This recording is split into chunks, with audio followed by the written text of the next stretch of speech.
everyone. So today we are back going to be talking about a TV show, sort of like Survivor. It is Survivor adjacent during this hiatus between Survivor Season 42 and Survivor Season 43. So today we are going to be talking about the Challenge USA, going through the Survivor contestants that will be playing on this new show coming out this summer. So my name is Rachel. I'm Alyssa, and if you guys think that you've heard about the challenge before, you're right. We talked about the challenge, I think, last year's hiatus. We've talked about the challenge at some hiatus because there have been Survivor players who have played on the regular challenge at some point in time. However, the Challenge USA is a little bit different from just the challenge. So, Rachel, do you want to explain how this is different? Because it still blows my mind.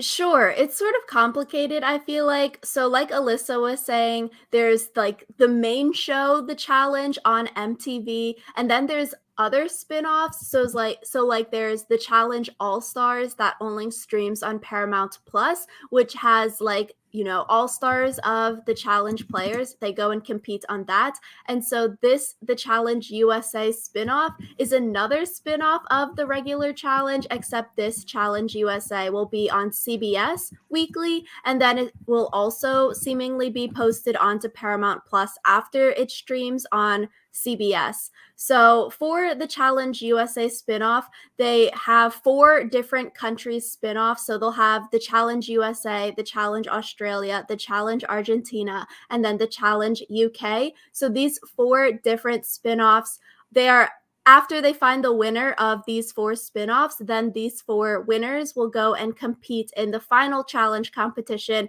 which is seemingly called the Challenge Global Championship right now. Wikipedia said that this is a working title, so that might change. And then this Challenge Global Championship finale will stream exclusively on Paramount Plus. So sort of complicated. You've got 4 spin-offs and then a finale version. It's a lot. This feels like it's mostly just a cash grab to get people like buying Paramount Plus so that they can like see everything, because like most people will only have access to like 1/4 of the information basically.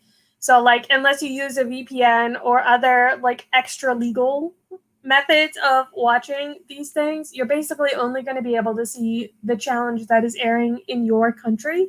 And so I feel like they just want everyone to like buy Paramount Plus to watch this whole like saga and then maybe forget to unsubscribe. So Yeah, you'll be paying $5 or $10 a month for Paramount Plus, depending on which tier you're at, and then you won't unsubscribe, like you're saying. So indefinitely, you'll just be paying that forever until you realize that it's getting billed to your account. But I agree, it is a lot of different shows that you'd have to watch. I feel like for me, I would tune in for the USA version, obviously. I have seen all of these shows that these people are coming from. So Survivor, Big Brother, Amazing Race, and Love Island. So I know where all these people are coming from their OG show. And then I'll probably tune into the Challenge Australia because it'll probably have a lot of Survivor Australia contestants on there. And I'd be interested to watch that. But I don't know. I don't think I'd watch all 4. yeah, I feel like for me, I only really watch Survivor, and if I wasn't like as hardcore of a Survivor fan as I am, I feel like I wouldn't even watch the Challenge USA for the Survivor people, because like the Survivor people, there's 8 of them, 7 or 8 of them, and so it's like if they're like the first people to go, I could be stuck watching a television season with no one I really care about. So I feel like it's an interesting concept, but it does really rely on people caring a lot about these different reality shows and caring about more than one of them, probably. Yeah, it really relies on the cast and the players that you're picking for each team on the cast. So, like Alyssa said, we have 8 Survivor people, 9 Big Brother people, 8 Love Island people, and then 3 Amazing Race people. They are all competing to win their share of 500K. It seems like it's going to be like a partner season. So, 2 people will win the 500K. They split it. And then this show premieres Wednesday, July 6th at 9:30 p.m., right after the Big Brother premiere.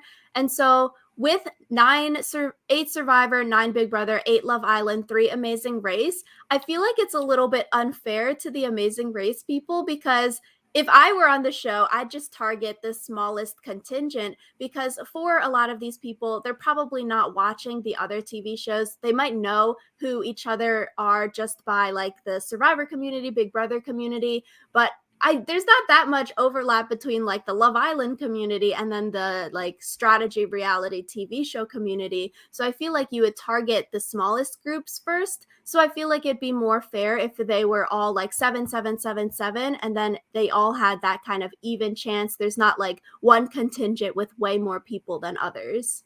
I feel like the best chance that like the Amazing Race people have would be to like link up with the Survivor people or link up with the Love Island people, just because I feel like Survivor and Big Brother could be like an alliance thing that happens, or it could be like a very big beef. And so it might be like, oh, will the Survivor people grab the Amazing Race people so they can take out the Big Brother people or stuff like that. So the Amazing Race people could be good like swing votes, but they might also just like vote out 2 of them and leave one as a swing vote type person. So yeah, I feel like it would be interesting if it was like more fair, but at the same time, I think that it being unfair in some aspects is going to make for a better season as long as it doesn't end up like a pagonging, basically. And I feel like because the challenge sometimes has less strategy than like Survivor as a whole, it might end up with a pagonging just because that's what's easiest. So That's true. So for how the season works, it sort of is trying to prevent a pagonging because I can definitely see like what you're saying. The big contingents, they link up and they just vote out all of the smaller groups. And especially like the Big Brother and Survivor people probably know each other or are familiar with each other from doing like after show, like charity events and things like that. They probably know at least of the other people, even if they've never met or like worked together in whatever fashion. So I could see them two linking up and then they vote out Love Island and The Amazing Race. And it's sort of like if you don't have people in your corner, if you don't have someone that knows you and wants to stick up for you, it's a lot harder to not get voted in to be eliminated versus, okay, you're on Survivor. You at least have 7 other people, maybe in your corner, maybe not if there's like existing beef between you, but you still have 7 other people from your OG show that might stick up for you potentially. yeah, especially because I feel like the Survivor community is pretty like tight knit. And so I feel like even if these Survivor people have never met each other, it's possible that they are still like on good enough terms that they would like stick up for each other, basically. So, with the season, apparently they are going to be starting with $1,000 in like their bank account. This is like a twist for the season. And they all individually have these bank accounts, and then you can earn money basically by winning challenges. So it'll be interesting to see if you earn money to like gain prizes in the show. So it's like, okay, after you win and you get $5,000 in your bank account, can you cash that in for like an advantage in the next challenge? Or you can cash it in for like a disadvantage that you put on another player? Or is this cash something that you can just accumulate? And when you get eliminated, okay, Bob was eliminated with $10,000 in their bank account. He just gets $10,000 after the show as like, okay, you didn't win the $1 million or $500,000, but you won $10,000 from winning challenges. Or it could be like a mixture of both, where like, oh, are you willing to risk $5,000 or whatever the number is to like get further in the game, or would you just rather have that 5,000 cold hard cash? Because I think like in the Survivor auction, it's kind of a thing where, or it was kind of a thing where like whatever money you had left over in the auction, you would like get to keep. And so that I feel like weighed into the strategy, and I feel like that could also weigh into the strategy here. Whereas if it was like a fake thing, like fire tokens, it's like, okay, I'm going to try to spend all my fire tokens because I don't know, like they have no value outside of this game. So You can sell those fire tokens on eBay for a lot more money. But It depends, yeah. Is this cash in their bank accounts real cash that they can get after the show, or is it like a fake currency, like you're saying, fire tokens? Really depends how the strategy would go with it. I think it would be interesting if it's a mix of both. Okay, would you rather have real cash if you get eliminated with this money in your bank account, or are you going to put this real money to fake use in the game to get advantages or disadvantages? Another twist this season, apparently they're saying an algorithm will pair contestants who will face off. So your partner each episode will be algorithmically decided. So it's not like, okay, I'm Tyson, I can pick another Survivor person to be my partner this week. Oh, I'm a Love Island person, let me pick a Love Island person. So it seems like this algorithm will help to prevent against the pagonging because the pairs are randomly selected each episode. It's not like you can have that big steamroll where each show just links up with each other and votes off another show. So I think that part will be interesting. I do wonder if it's actually an algorithm or if it's an algorithm that's just like the producer is putting together the people that they think would be the most interesting. We'll see after the first few episodes if you start to see like, oh, these two maybe have a showmance, then they always get paired together. What are the chances of that? Or these two are having beef and so then they get paired together. Then you're like, oh, questionable choices here. That seems a little bit hard to get.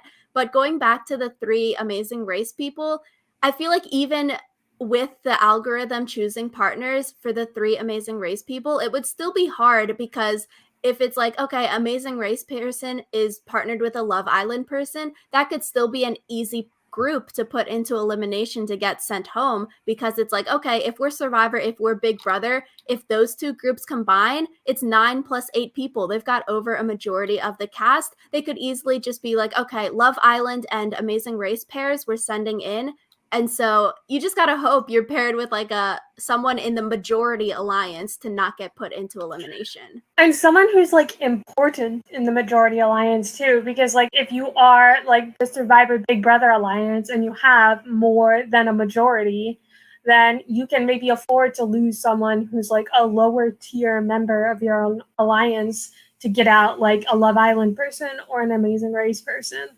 So Yeah, so it sort of prevents a super big steamroll depending on how the pairs fall out, but it sort of also doesn't prevent a super big steamroll because we've seen on seasons of the challenge most recently where the vets just target the rookies because they're new. Here, the larger contingents might target the smaller contingents just because they might not know each other. They don't really care about this other person they just met versus people that they've known for a couple years now. So I don't know. It'll be interesting to see how this plays out.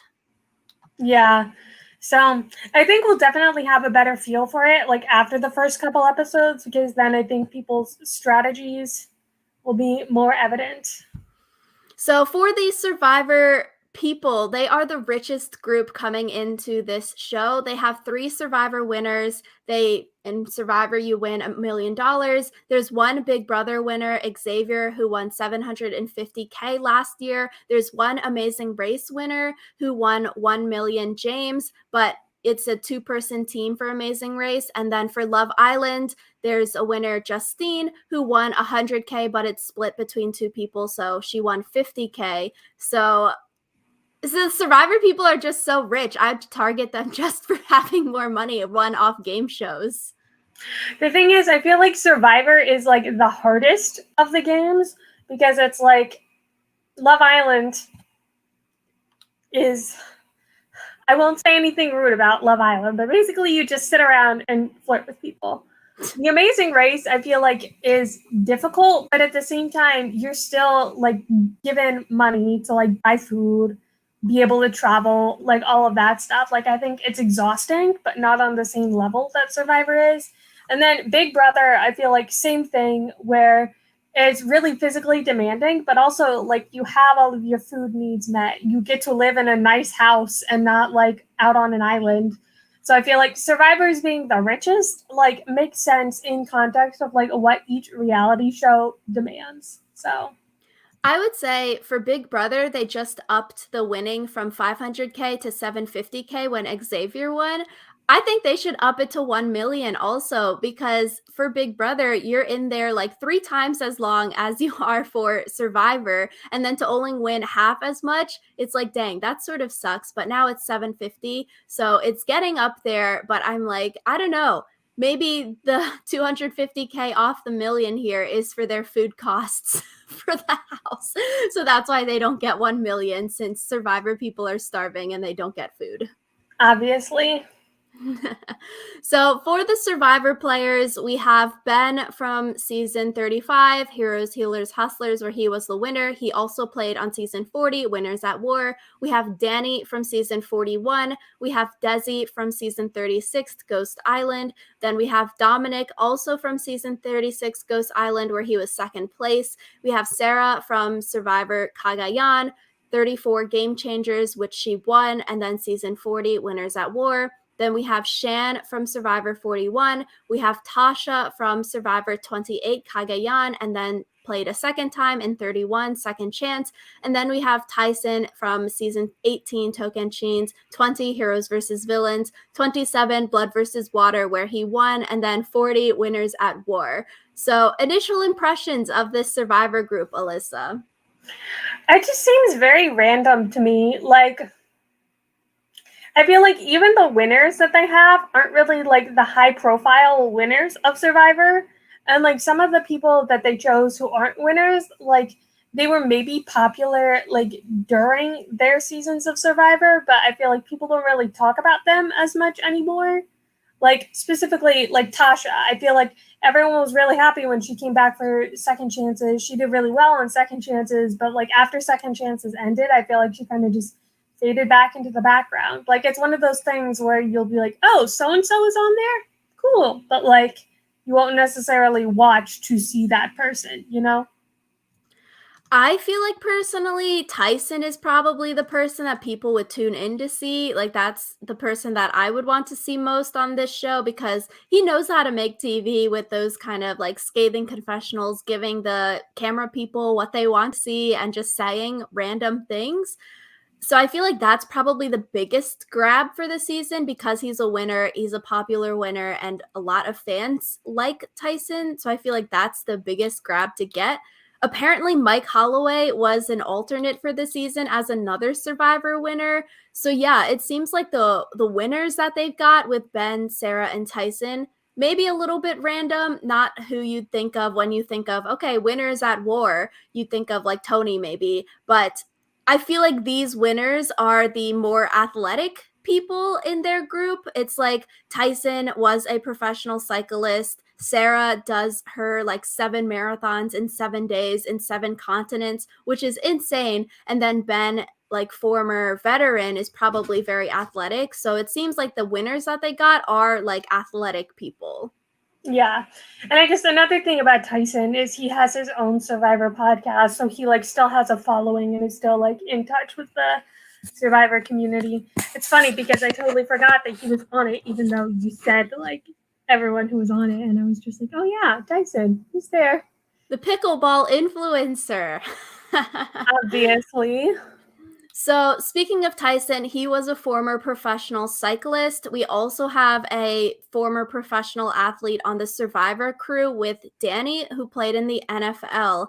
So, I don't know. I would be scared of those two. I would want to vote them in early if I were any other person on the cast, because to compete against a professional athlete, even though they're former professional athletes, you know, they're older now, it's still, I would not want to run against Tyson or Danny in a final. It seems like it's going to be men-women pairs, so I would keep them in to be partnered with them. But if I were another man on the season, I would target them because it's man-women pairs. Are the pairs at the end also going to be algorithmically selected? Who knows? Maybe then maybe you want to vote them out even if you're a woman, because the chances of you getting paired with them would be small. Yeah. So I guess I don't know. I feel like the partnered seasons of the challenge are always the interesting ones because you do have to navigate the politics of like, oh, I'm a woman who wants to keep in a really strong male partner, but like a man might not necessarily want to keep in a really strong woman like another really strong man.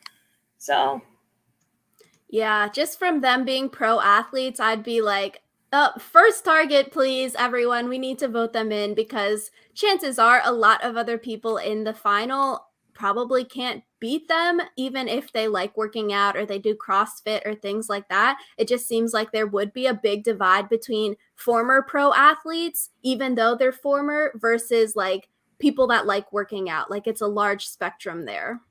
yeah. And I feel like some people also like overestimate how athletic they are, whereas like with a pro athlete, you can't really do that because you have someone else, you know, telling you how good or bad you are. Yeah, especially with the challenges, it's different from Survivor. Going into Survivor 41, I think we were like, oh, Danny might do really well at Survivor challenges, but it's not necessarily like football oriented. So maybe he won't do well at the individual challenges after the merge. But I feel like for the challenges, they are more geared towards people that are like more athletic, like a lot of running. There are some puzzles, but it's really a lot of like strength, running, weights that I feel like Danny and Tyson would be very good at because they're trained in that way. Yeah, and like training and I guess work ethic is really important in the challenge also, like the mental aspect of being able to push through, especially during the finals is a lot of it, I feel like. Yeah, with this group, it is interesting. For the Survivor people, they're all like in their 30s and 40s, versus all the Love Island people are a lot younger, like in their 20s. So I would definitely say for the Survivor contingent of 8 people, they are, quote, on the older end of reality TV for this cast. The Big Brother people also skew older, but it's like compared to the Amazing Race, where they're all like mid 20s, low 30s, the Survivor people are definitely a lot older than that. And I wonder if that's gonna like be an advantage or a disadvantage, just because like with age comes wisdom, but then also like you do hit your physical peak in like mid 20s to like early 30s. So Yeah, I guess we'll have I to don't see on know. that on that regard. For some connections that these Survivor people have, Danny and Shan were both on the same season, 41. Ben, Sarah, and Tyson all played on Winners at War together. Sarah and Tasha played on Cagayan together. Desi and Dom played on Ghost Island together. So all 8 of these Survivor players coming in have some sort of season connection where they played with someone else from this show on their original season. So there might be some beef with these people now leaving the show, coming into this show, which might affect that though. I think that'll be fun though. Like I like it when it's a little bit messy. I like it when they have beef. That's true. We watch it for the drama and for the challenges, I feel like. But for Desi and Dom, low key, I'd rather see them play Survivor again rather than seeing them on the challenge first.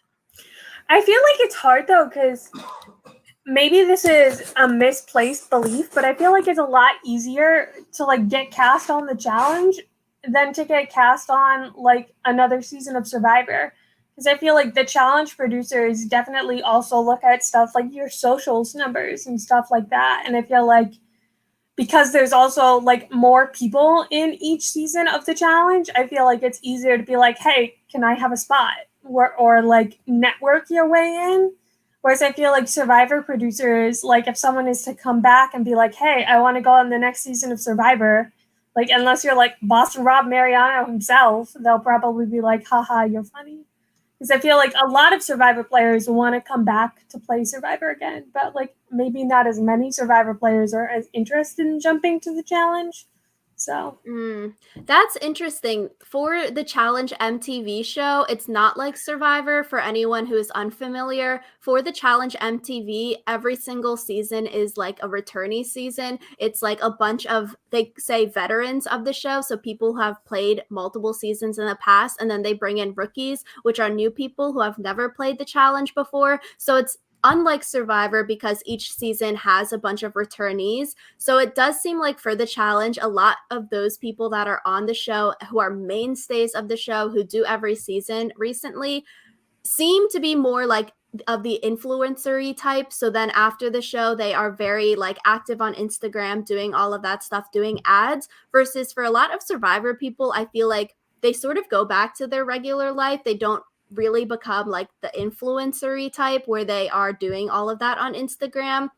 So I feel like there is a difference there. But if you were to like want to make the challenge your full-time job, a lot of people on the challenge MTV do that. So if for these Survivor people, Big Brother, Love Island people wanted to make the challenge their full-time job, depending how this challenge USA does, it could get renewed for another season, and maybe it would be all rookies, or maybe it will be continuation of like, okay, they'll bring back people from season 1 into season 2, or you would get invited to do the challenge MTV. That could be a great way if you wanted to continue making money off of the challenge.